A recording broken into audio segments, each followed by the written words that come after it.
Assalamualaikum warahmatullahi wabarakatuh. My name is Prasdiyanto Pranada, and this is my resume about 2, 3, and 4 hour meeting. The first one is production of speech sound. The articulator above the larynx. The articulator above the larynx refers to the organs or structures that are involved in production of speech sounds in the vocal tract.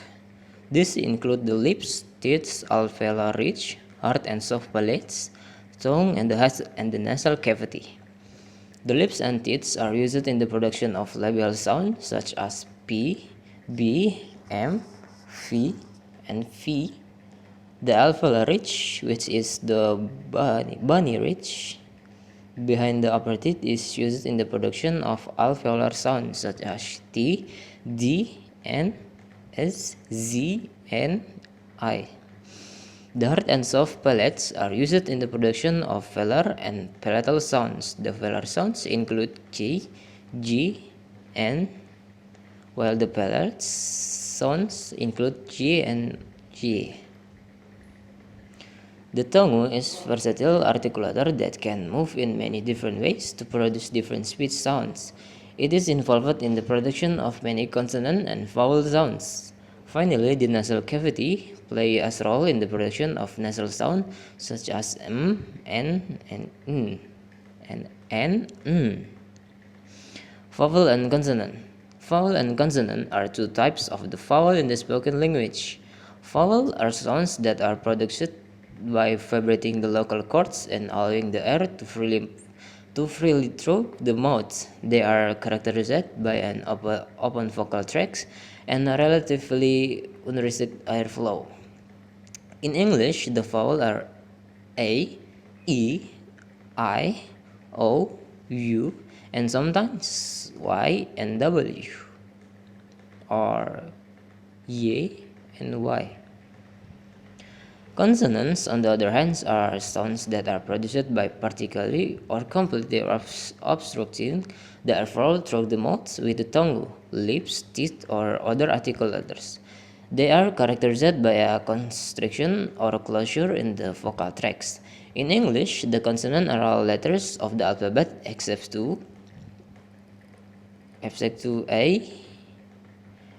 for A, E, I, O, and U. The distinction between vowels and consonant is important because they play a crucial role in the formation of syllables and words in language. Syllables are units of sounds that consist of one or more vowels with or without accompanying consonants, while words are a combination of syllables that convey meaning in the language. Short vowel. In English, there are 5 short vowel sounds. They are E, A, as in Kate, like Kate. E, A, as in pain. T, as in sit.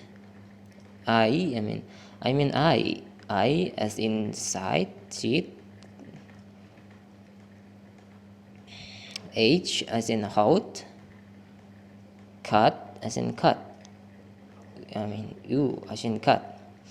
These short vowel sounds are different from their long vowel counterparts because they are pronounced for a shorter duration of time and with less tension in the mouth and throat muscles.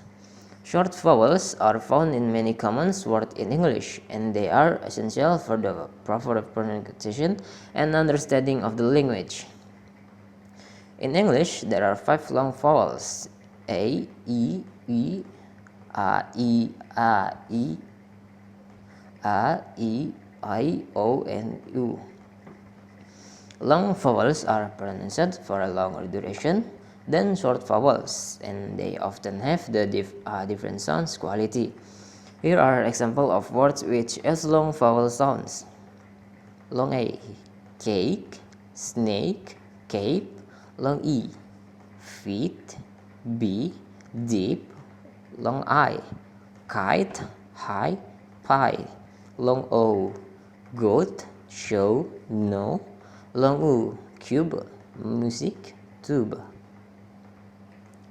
It's important to note that English spelling can be inconsistent and sometimes the same letter can represent different sounds or different letters can represent the same sounds. Therefore, it's always helpful to check a dictionary if you are unsure about the pronunciation of a particular word.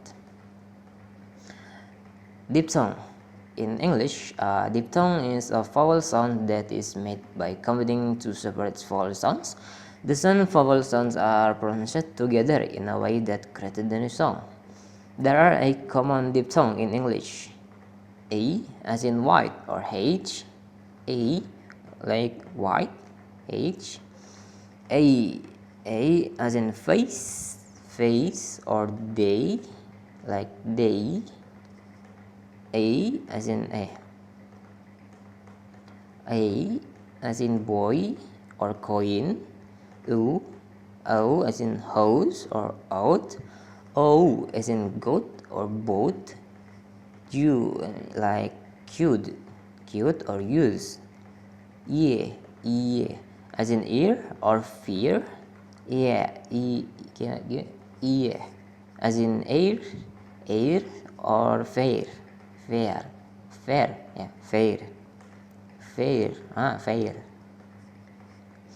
It's important to note that pronunciation of diphthong can vary depending on regional accent and dialect. And additionally, the same spelling can represent different diphthong in different words, which can make English pronunciation a bit challenging for non-native speakers.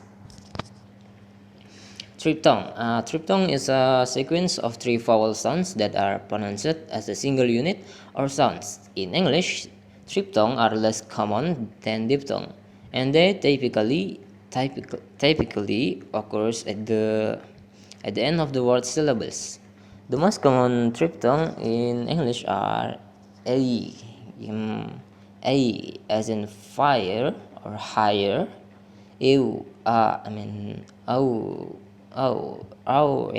As in hour and flower. It's important to note that some linguists consider these sounds to be sequences of a diphthong followed by a vowel rather than the true diphthong.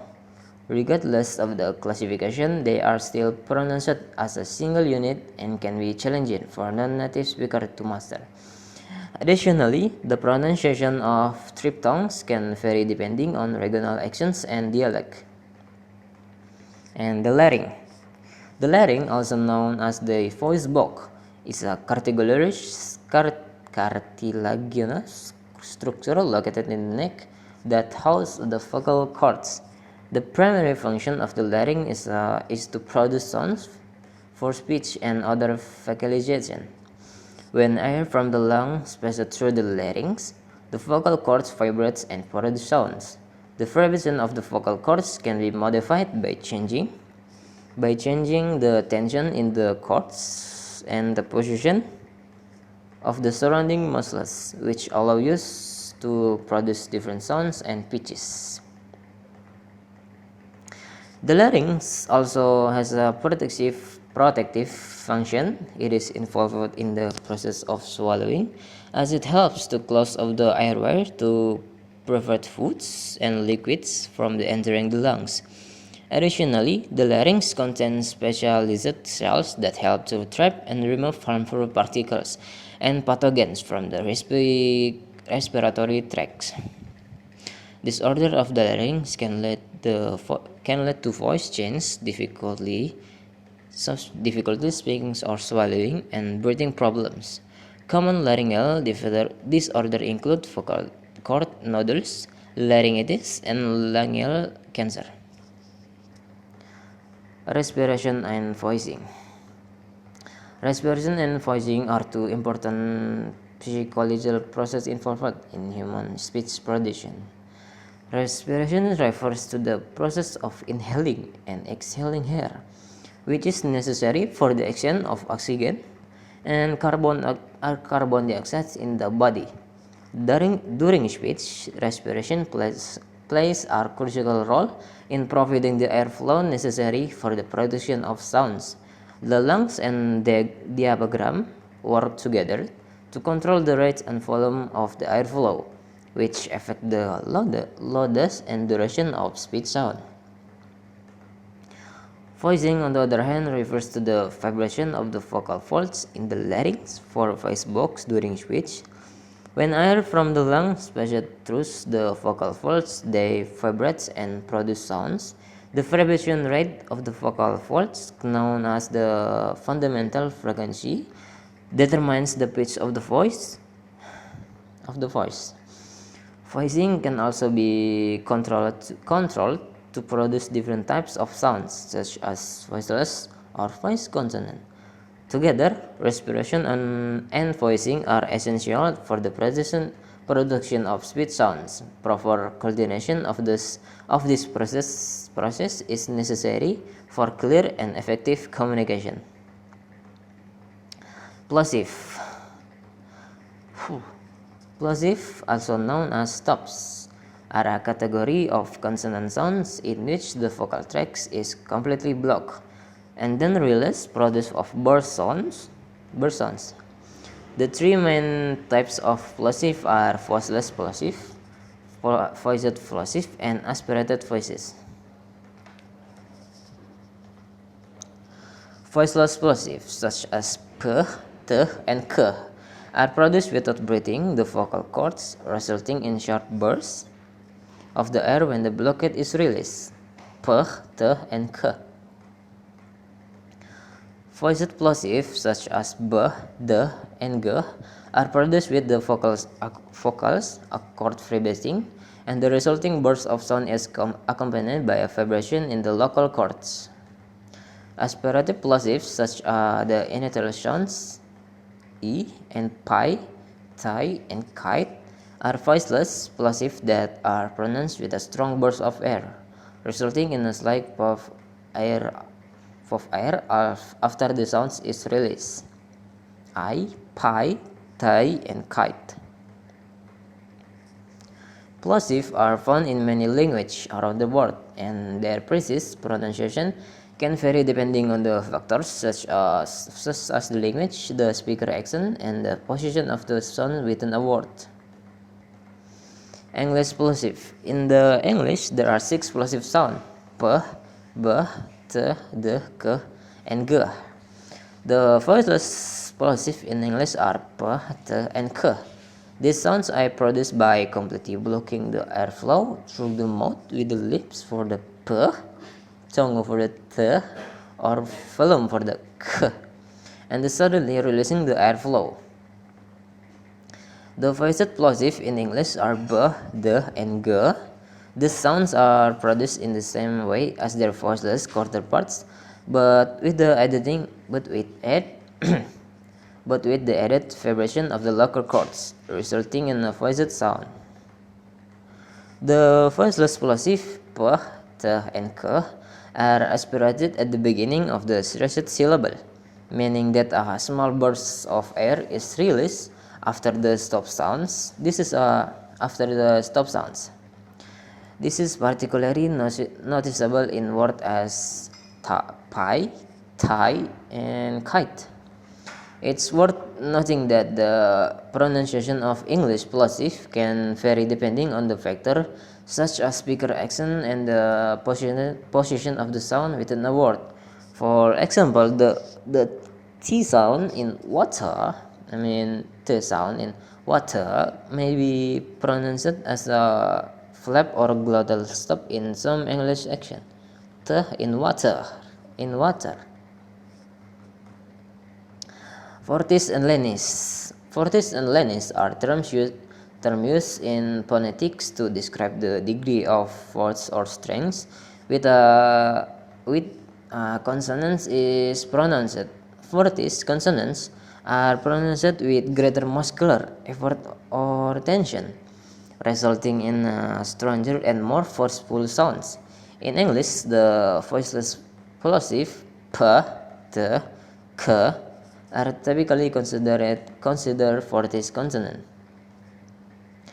Lenis consonants, on the other hand, are pronounced with less muscular effort or tension, resulting in a weaker and less forcible sound. In English, the voiced plosive b, d, and g are typically considered Lenis consonant. It's important to note that the distinction between Fortis and Lenis consonant is not always clear-cut and can vary depending on the language and the context. In some language, for example, voiceless plosive may be Lenis in certain position, while in the other language certain voice consonant may be pronounced with more force than their voiceless counterparts. And that's all about my resume about second, third, and fourth our meeting in phonetic English phonetic.